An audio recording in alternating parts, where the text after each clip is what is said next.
listening to Tiger Cats at the Half.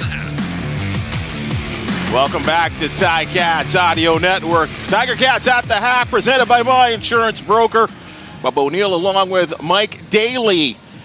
Tiger Cats taking it on the chin for 30 minutes of football, down 20-4 to the Toronto Argonauts at BMO Field. And let's bring in Mike Daly. And I think when you take a look at everything across that 30 minutes of football, only one category the Tiger Cats are leading, and that's a turnover category at 2-1, which generally should mean that you're leading in the game. But let's just say it. There's a reason why the Toronto Argonauts right now are 11-1, and they are showing it.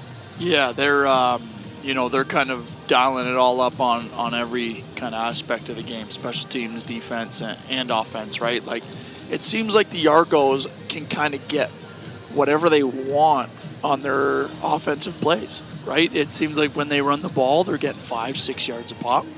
And when Chad Kelly decides that he wants to drive down the field and try to kick a field goal at the end to put some points up, he's able to, right? And on defense, yeah, the turnovers, are in the favor of the Ticats, but one turnover for the Argos comes of way of a pick six, right, on the first drive of the Ticats offense. So it's just not all turnovers are equal, and that one to take to the house early on in the game is tough.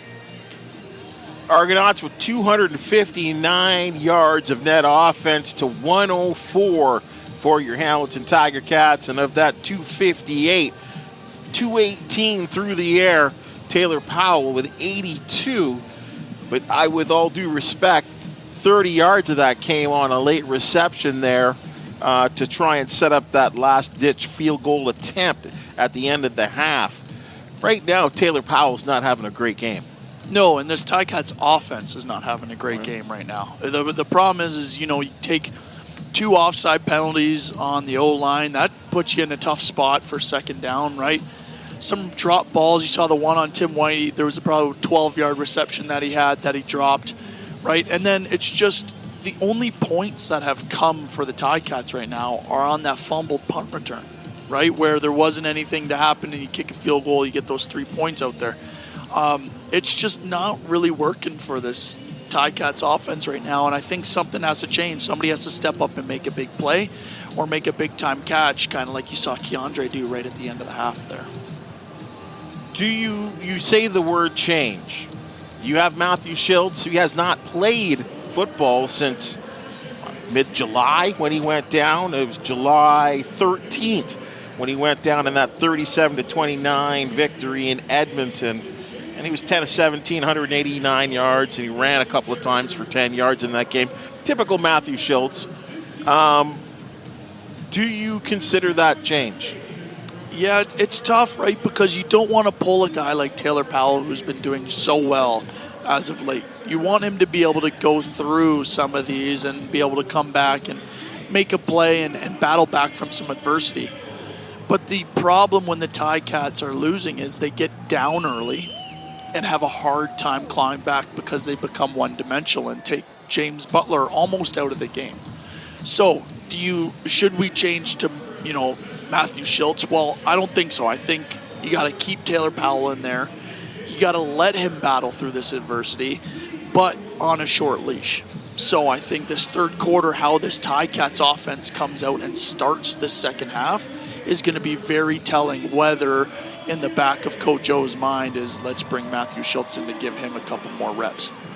Defensively, we're seeing the struggle, I think, is up front.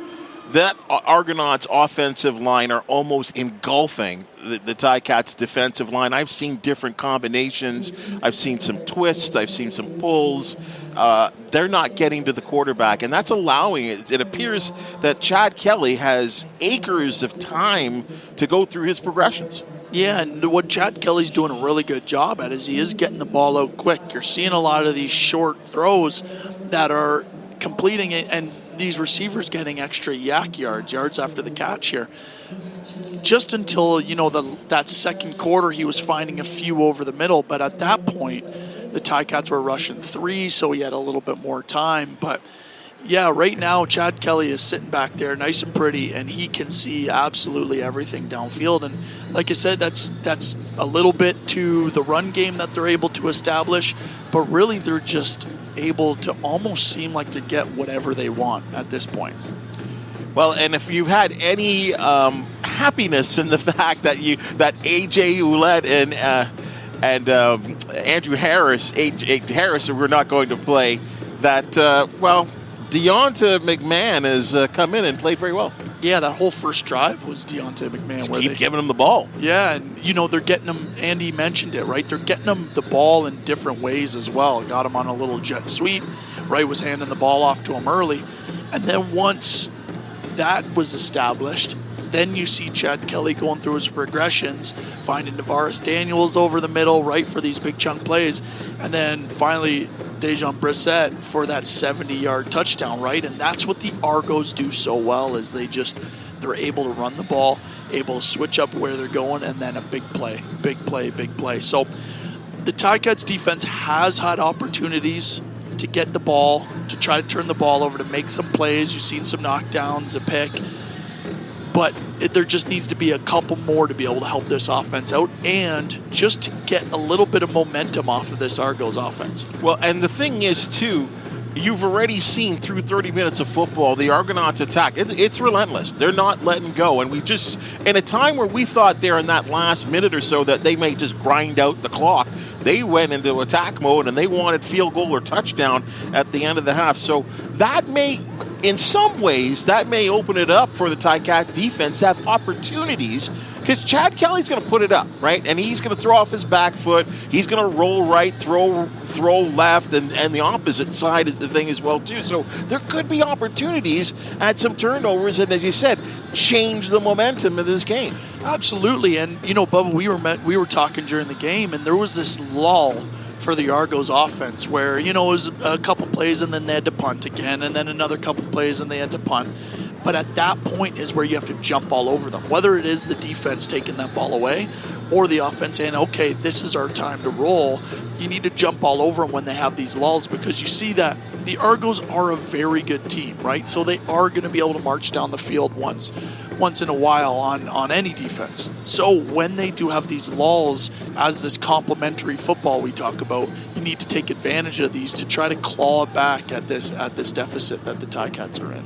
We've already seen, and this will be a discussion for the Argonauts. I mean, I think going right into really what will be the East Final. They've already clinched an opportunity to host the East Final. We've seen some big-name players, Oakman in particular, and he has come back. They've gone down. So I'm wondering what Coach Dinwiddie's strategy is going to be. I think this is kind of like the setup for what we could see for the next 5 weeks with this team, what he's going to do with his players in terms of playing 4 quarters of football. Well, yeah, and talk about, being in a place where you're probably figuring, okay, how long am I going to let my starters play? Who am I going to try to get out? And then seeing a guy like Peters and Oakman go down, you start getting a little bit more nervous. So I'm sure Dinwiddie's sitting there starting to, look at his depth chart and figure out who he's going to pull out and when. And, so I'm not sure what's going to end up happening, but realistically, as long as this Argos offense keeps rolling, then I'm sure he's going to want to keep them in there and get that momentum to build. Well, the Montreal Alouettes set the table with an impressive 28-11 victory in Alberta. Cody Fajardo throwing for 252. William Standback, the old reliable running back, running for 81. So they are now technically one game ahead of the Tiger Cats. Quick 30 seconds there, Mike. What do they got to do? Yeah, they got to switch something up, Bubs. They got to have some big-time players make some plays, like a Tim White, right, like a James Butler, and then that defense needs to get another turnover to be able to help out this offense.